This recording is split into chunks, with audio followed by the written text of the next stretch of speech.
우리는 그리스도인으로 살아가기를 희망하는데요. 그 현장을 보면 다양한 저항이 있습니다. 어려움이 있습니다.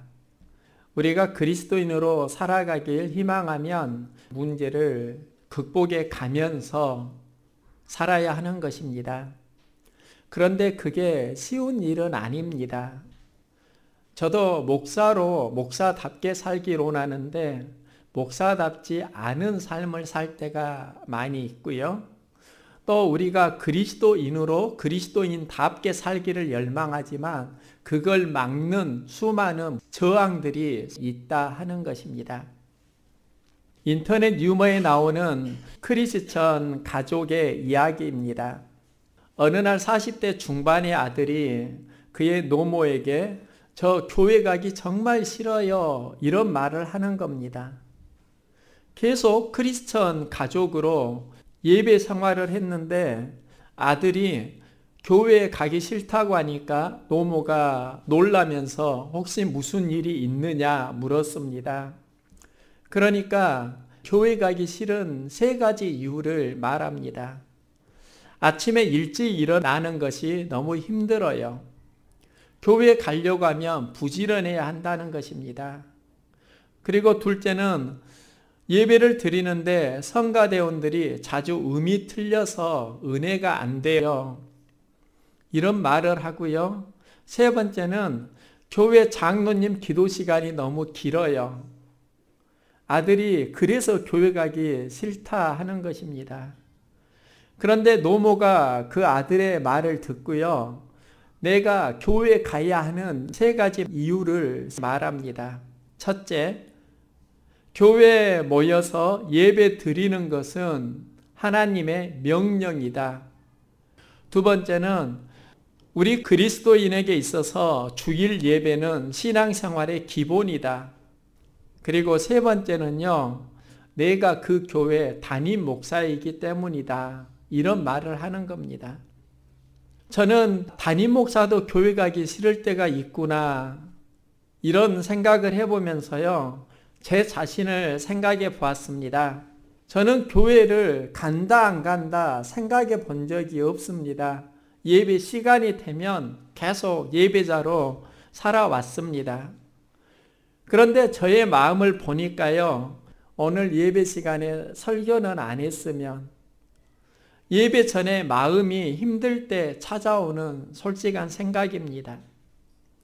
그런데 성도들도요, 오늘 예배 시간에 설교 듣기에 대한 부담을 느낄 때가 있습니다. 그리고 저런 말씀을 안 했으면.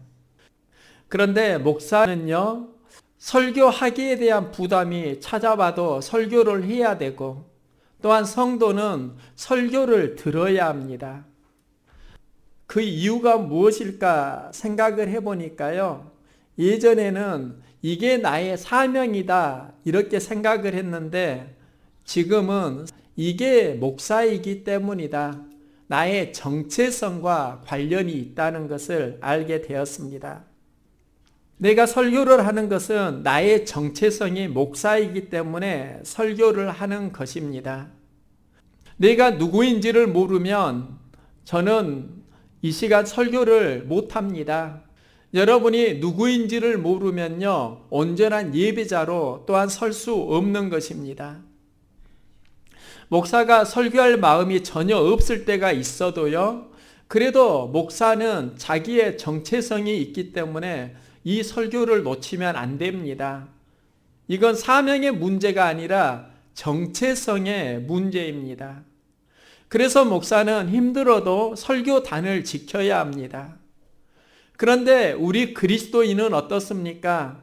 예배가 힘들어도 예배의 시간을 지키는 것이 그리스도인의 정체성입니다. 이 정체성이 흔들리게 되면 삶도 흔들리게 됩니다. 우리는 사명을 말하는데요, 사명은 정체성에서 나옵니다. 나는 누구인가에 대한 정체성, 여기에서 내가 어떤 사람이 되어야 하는가를 알 수 있습니다. 정체성을 자주 언급하신 분이 바로 예수님입니다. 예수님은 요한복음에서 나는 누구이다, 에고 에이미 7가지를 말씀하시는데요. 나는 생명의 떡이다. 나는 양의 문이다. 나는 선한 목자이다. 나는 부활이요 생명이다. 나는 길이요 진리요 생명이다. 나는 참 포도나무이다. 나는 세상의 빛이다. 모두 다 나는 누구인가에 대한 정체성 이야기를 하시는 것입니다. 그리고 이 정체성이 분명했기 때문에 예수님은 여기에 어울리는 삶을 사셨습니다. 다윗은 이스라엘의 가장 위대한 왕인데요. 그가 위대한 신앙생활을 할 수 있었던 것은 그의 정체성이 분명했습니다. 시편 23편에 여호와는 나의 목자시니, 여호와가 나의 목자시다, 이 말은 무엇을 말하는가? 나의 정체성에 대한 이야기를 하고 있는 것입니다. 그리고 정체성은요, 충돌 상황에서 가장 정확하게 나타납니다. 하나님의 개가 다윗성에 들어올 때의 이야기입니다. 다윗이 그 법궤 앞에서 즐거워하면서 춤을 춥니다. 그런데 이 장면을 아내 미갈이 창문 너머로 바라봅니다. 그리고 미갈이 다윗에게 이런 말을 합니다. 당신은 왕인데 채통을 지켜야지 계집종 앞에서 춤추고 그게 뭐요? 조롱하는 것입니다. 그런데 다윗은요, 나의 행동이 전혀 그릇된 것이 아니라고 말합니다. 자신은 계집종 앞에서 춤을 추었다가 아니라 하나님의 법궤 앞에서 춤을 추었다. 그리고 나는 이스라엘의 왕이지만 하나님 앞에서는 왕이 아니라 하나님의 백성이다. 그래서 다윗은 하나님 앞에서 춤을 추었다고 말씀을 하고 있습니다. 다윗은 정체성이 분명했던 사람입니다. 사도 바울의 삶도 정체성이 분명히 드러나는데요. 편지를 쓸 때마다 시작에 이렇게 언급합니다. 로마서 1장 1절, 예수 그리스도의 종 바울은 사도로 부르심을 받아. 나는 예수 그리스도의 종이다. 사도로 부르심을 받았다. 종의 정체성, 사도의 정체성이 있습니다. 그리고 고린도전서 1장 1절도요. 하나님의 뜻을 따라 그리스도 예수의 사도로 부르심을 받은 바울은 사도로 부르심을 받았다. 그리고 서신서를 계속 읽어보니까 시작할 때마다 하나님의 뜻으로 말미암아 그리스도 예수의 사도된 바울은, 하나님 아버지로 말미암아 사도된 바울은, 하나님의 뜻으로 말미암아 그리스도 예수의 사도된 바울은, 그리스도 예수의 종 바울은, 하나님의 뜻으로 말미암아 그리스도 예수의 사도된 바울은, 바울이 편지를 쓸 때마다 언급한 첫 문장입니다. 바울의 서신서를 보면은요, 자신의 정체성을 종과 사도로 계속 언급하고 있습니다. 우리가 살아가면서 정체성은 굉장히 중요합니다. 내가 누구인가에 대한 정의가 분명할 때 나는 무엇을 할 수 있는가, 무엇을 해야 하는가를 알 수 있는 것입니다. 나는 누구인가, 이런 생각해 보셨습니까? 그리고 나는 정말 내가 누구인가에 대해서 어울리는 삶을 살고 있는가, 이 질문을 해 보셨습니까? 성경은 우리의 정체성을 우리는 양이라고 말씀합니다. 양의 정체성은 목자의 음성을 듣는 것입니다. 예수님이 목자입니다. 말씀을 듣는 삶을 사는 이가 바로 우리들입니다. 그리고 우리는요, 예수님을 영접해서 하나님의 자녀가 되었다. 우리는 하나님의 백성이고 하나님의 자녀이다 말씀합니다. 하나님의 자녀는 하나님에게 가야 합니다. 우리 자녀가요, 나무집 가면은 그래도 잠시 갈 수는 있지만 살 때는 우리 집에 와야지 돼요. 우리의 삶도 마찬가지입니다. 하나님의 자녀는 하나님에게 돌아가는 것입니다. 너희는 세상의 소금과 빛이라고 말씀합니다. 그런데요, 제가 정체성에 대해서 생각을 하면서 만나게 되는 게 예수님은 참 포도나무이고 우리는 가지이다라는 것입니다. 열매 맺는 삶의 비전을 포도나무와 가지로 말씀하십니다. 열매 맺는 삶은 내가 꿈꾸는 것이고요. 또 예수님이 원하시는 것입니다. 이 비전을 이루는 현장에서 우리는 가지이다. 이렇게 말씀을 하는 것입니다. 가지의 정체성이 무엇인가? 예수님은 붙어있지 아니하면 스스로 열매를 맺을 수 없음 같이 너희도 내 안에 있지 아니하면 그러하리라. 열매를 맺으려면 제일 중요한 원리로 붙어 있음을 말씀합니다. 이 말씀을 한 번만 하시는 게 아니라 계속 반복해서 말씀합니다. 붙어 있으라가 말씀에서 반복되고요. 내 안에가 반복됩니다. 붙어 있어야 하는데 어디에 붙어 있어야 하는가? 포도나무이신 예수님 안에 붙어 있으라 하는 것입니다. 하나님 나라의 열매를 이루는 첫 번째 원리가 붙어 있음, 함께함입니다.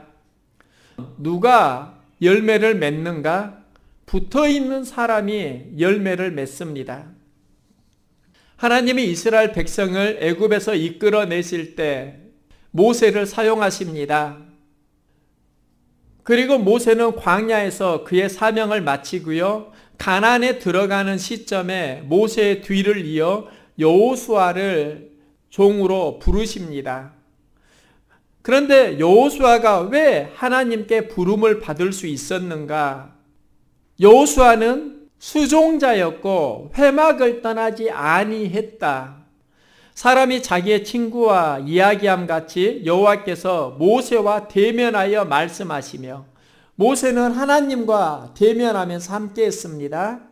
그런데 눈의 아들 젊은 수종자 여호수아는 회막을 떠나지 아니하니라. 눈의 아들 젊은 수종자 회막을 떠나지 아니하니라. 수종자는 함께하면서 시중 두는 사람을 말합니다.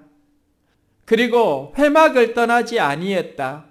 회막은 하나님의 임재가 있는 곳입니다. 하나님이 이스라엘 백성을 만나는 장소가 바로 회막이고 그 회막이 예배 드리는 곳입니다.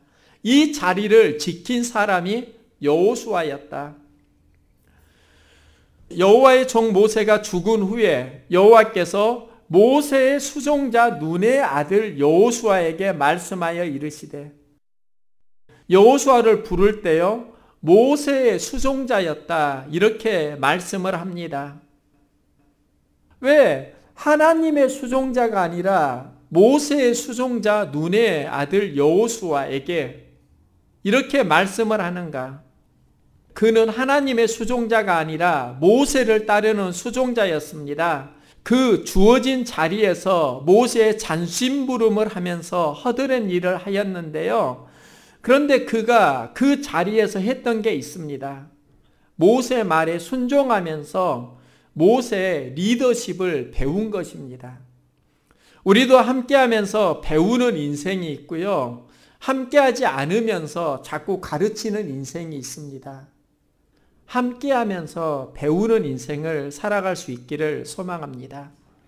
여호수아는 아말렉 전투에서 선봉으로 나서고요.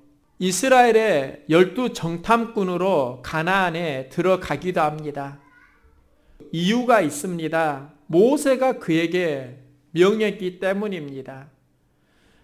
모세 말에 순종하면서 그는 그 자리에서 리더의 자질을 배운 것입니다. 하나님은 이걸 보셨고요.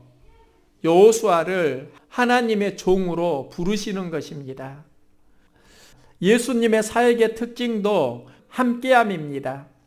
예수님의 또 다른 이름이 임마누엘인데요. 임마누엘은 하나님이 우리와 함께 하신다. 그리고 예수님은 사역을 하실 때 제자들을 부르시는데요. 나를 따라오너라. 내가 너희로 사람을 낚는 어부가 되게 하리라. 제자를 택하실 때 예수님이 하셨던 사역의 원리가 나와 함께 있어야 한다. 예수님과 함께 있는 사람이 제자들입니다. 그리고 그 제자들이 나중에 어떻게 됩니까? 예수님과 함께 하면서 예수님의 리더십을 배우게 되고요. 사람을 낚는 어부가 되게 하리라. 예수님이 하셨던 사역을 그들이 감당하는 겁니다. 사람을 낚는 어부가 되게 하리라. 이게 먼저 아닙니다. 먼저 우선순위는요. 나를 따라오너라입니다. 그런데 우리는 예수님을 따르려고 하는 함께 있음에 관심이 없고 사람 낚는 사역자로 먼저 서려고 합니다. 순서가 바뀌면은요. 건강해질 수 없습니다. 그래서 먼저는 사역을 주는 게 아니라 사역을 주기 전에 나를 따라오너라 함께함을 가르치는 겁니다. 그리고 함께하면서 하나님의 말씀을 알아가고요. 또 목회자의 비전을 알아가야 되고요. 나중에 사람을 낚는 업으로 사역을 감당하는 것입니다. 먼저 예수님과 함께하는 것이고 그리고 그 다음에 사역자로 파송받는 것입니다. 사역의 핵심이 자신이 누구인지를 알고 자리를 지키는 것이고요. 이 자리를 지키면 농부이신 하나님이 일하시고 열매를 맺게 해 주십니다. 우리는 열매 맺는 싸움을 하기 이전에 자리 지키는 영적 싸움을 해야 합니다. 그런데 자리를 지키는 그 현장에서 우리가 체험해야 하는 게 있습니다. 농부의 도우심, 하나님의 도우심입니다. 자리를 지키는 현장에는 항상 갈등이 있습니다. 어떤 사건이 존재합니다. 수많은 사건과 갈등, 풍랑을 극복하면서 열매를 맺어가는 것입니다. 오늘 본문을 보니까 내게 붙어 있어, 가지에게 붙어 있으라 말씀하고 열매를 맺지 아니하는 가지는 아버지께서 그것을 제거해 버리시고 열매를 맺는 가지는 더 열매를 맺게 하려 하여 그것을 깨끗하게 하시느니라. 이렇게 말씀합니다. 저는 성경에서 부담되는 말씀이 열매를 맺지 아니하는 가지는 아버지께서 그것을 제거해 버리시고 이 말씀입니다. 저도 목회를 하는데요. 실은 작은 목회를 하고 있습니다. 열매가 많지 않습니다. 그래서 이 말씀이 굉장히 부담스러운 것입니다. 그런데요. 제거해 버리시고의 헬라어 언어가 아이로입니다. 아이로는 두 가지 의미가 있습니다. 하나는 제거하다, 다른 하나는 들어 올려주신다. 이런 의미입니다. 브루스 윌킨슨과 데이비 콥은요. 자신의 저서 포도나무의 비밀에서 이런 제안을 합니다. 아이로는 제거하다가 아니라 다시 들어 올리다 이런 의미로 이해하는 것이 좋다 하는 것입니다. 이 아이로가 다른 성경에서는 어떻게 쓰였는가를 보니까요.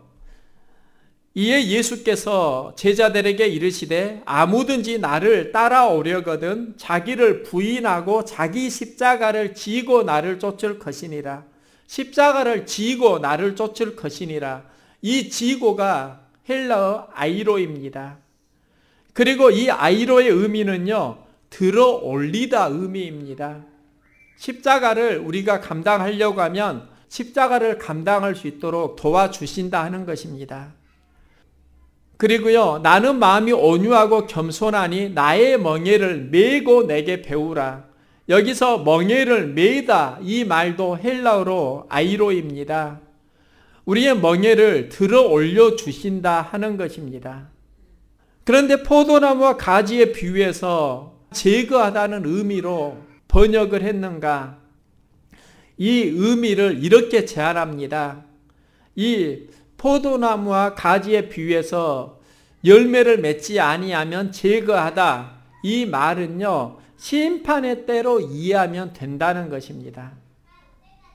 저는 그 말에 전적으로 동의합니다. 그 과정에 우리가 경험해야 하는 것이 농부의 일하심입니다. 저는 농부의 아들로 태어나서 과수원의 생리를 조금 아는데요. 열매는 나무에 열리는 게 아니라 가지에 열립니다. 그런데 그 가지의 열매가 아니라 나무의 열매입니다. 그리고 그 과정을 보면 그 가지가 극복해야 하는 수많은 바람, 풍랑이 있습니다. 그리고 열매를 맺는 그 순간에는요, 열매가 달리면 가지가 너무 힘듭니다. 그래서 열매를 수확하려고 하는 그 시점에는 가지가 그 무게로 자꾸 땅으로 처지게 되고요. 일어나지 못하면 부러지게 됩니다. 그때 농부가 하는 일이 있는데요. 자기의 삶의 무게를 이기지 못하고 처지는 가지를 끈으로 다 동여맵니다. 그리고 위에 철사줄에다 그걸 묶어주는 겁니다. 그리고요, 땅의 기운이 아니라 하늘의 햇볕의 기운을 받고 열매를 맺어갈 수 있도록 농부가 도와주는 것입니다. 이게 바로 아이로입니다. 믿음의 선진들도 모두 다 아이로 경험을 합니다. 그리스도인들이 예수님을 믿고 핍박을 받고 감옥을 가기도 하는데요. 여기서 그들이 기도합니다. 그 기도가 무엇인가? 하나님, 우리를 도와주십시오. 그때 하나님이 지친 마음을 회복하시고 닫힌 감옥 문을 열어주시고 복음은 확장됩니다. 우리가 가지로 살면서 도우시는 하나님, 에베네셀의 하나님을 만날 수 있기를 소망합니다. 에베네셀의 하나님은요, 하나님이 우리에게 약속하신 자기 정체성입니다. 너 힘드니? 내가 도와줄게. 하나님도 나는 누구인가를 선포하시는 겁니다. 그리고 너 외롭니? 내가 함께 해줄게. 임마누엘 하나님. 너 미래가 걱정되니? 염려하지 마. 너의 필요 내가 다 제공해 줄게. 여호와 이레의 하나님. 우리의 삶 가운데 내가 누구인가 이걸 정확하게 진단하고 거기에 어울리는 삶을 살아갈 수 있기를 소망합니다. 콜로라도 로키 산맥의 한 봉우리에 있는 고목의 이야기입니다. 이 나무가 400여 년 동안 그 자리를 지켰는데요. 어느 날 갑자기 고목이 되었습니다. 관리인이 그 나무에 대한 이야기를 해주는데요. 이 나무는 400여 년 동안 살면서 벼락을 수차례 맞았고 수많은 눈사태, 폭풍우도 만났는데 이겨냈다고 합니다. 그런데 이 나무가 갑자기 쓰러진 이유가 딱정벌레 때문이라는 겁니다. 그 나무를 보니까 수많은 구멍이 뚫어져 있는데요. 딱정벌레들이 뚫어 놓은 것입니다. 처음에는 딱정벌레가 대수롭지 않았는데요. 400년 된 나무에 딱정벌레가 들어와서 자리를 잡고 그 안에 새끼를 낳고 갉아먹으면서 순식간에 이렇게 고목이 되었다. 이런 이야기를 하는 겁니다. 저는 그 번개, 풍랑, 눈 사태를 견디면서도 딱정벌레에게 무너졌다. 이 이야기를 보면서요. 우리 삶에도 실은 딱정벌레가 있습니다. 작지만 방치하다가 무너지는 것입니다. 그런데 우리의 슬픈 현실이 무엇인가? 고목나무가 번개와 눈사태, 풍랑을 다 이겨도요. 딱정벌레를 이길 수 없다는 것입니다. 그래서 예수님이 우리에게 단언하시는데요. 너희가 나를 떠나서는 아무것도 할 수 없습니다. 포도나무와 가지에 비유해서 나를 떠나면 너희가 아무것도 할 수 없다고 말씀합니다. 여기에서 우리가 알 수 있는 건요. 가지는 홀로 고난을 이기는 게 아닙니다. 이기도록 도와주시는 분을 계속 만나는 것입니다. 그럼 이기도록 도와주시는 분이 누구인가? 바로 하나님이고요. 이 하나님이 우리에게 은혜를 베풀어 주시니까 우리는 은혜 받고 사는 사람들입니다. 우리가 이 시대에 싸움에서 승리하기를 원하면 예수님 안에 붙어 있는 싸움을 하시기 바랍니다. 믿음의 자리를 지키는 것입니다. 그리고요, 우리가 그리스도인으로 살아가지만 삶의 현장에 비바람, 풍랑, 수많은 영적 딱정벌레가 있습니다. 나 혼자 힘으로 극복할 수 없습니다. 이때는 하나님이 농부이신 것을 기억하시고요, 하나님께 도움을 구하시기 바랍니다. 예수 안에 붙어 있으면서 기도하면 하나님은 우리의 낙심된 마음을 들어 올려 주십니다. 그 자리에서 어려움 만날 때 하나님의 도우심을 구하십시오. 하나님의 은혜 안에 계속 거하면 열매 맺는 삶이 이루어질 것입니다.